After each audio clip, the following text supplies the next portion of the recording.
Welcome to Kenton Teaches. Enjoy the video.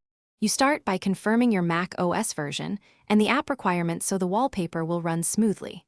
Once done, download a reputable live wallpaper app from the App Store or developer site. This prevents kernel-level conflicts. Make sure to open system settings and grant screen recording, accessibility, and desktop permissions when prompted, because the app needs those to render and animate the background. If you skip permissions, the wallpaper won't play. Grant them now and restart the app to continue.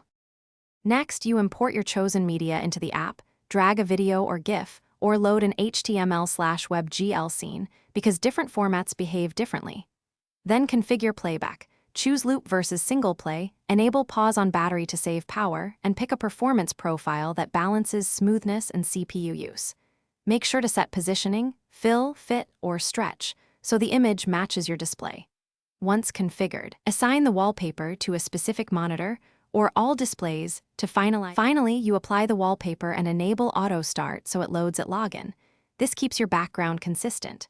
Make sure to watch CPU and GPU usage and activity monitor. If it's high, lower the quality, switch to a static frame on battery, or reduce frame rate to conserve resources. If the wallpaper freezes or fails to show, restart the app first.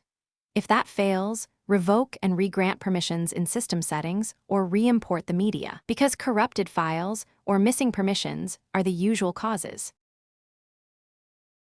Thanks for watching. Please subscribe if this video was helpful.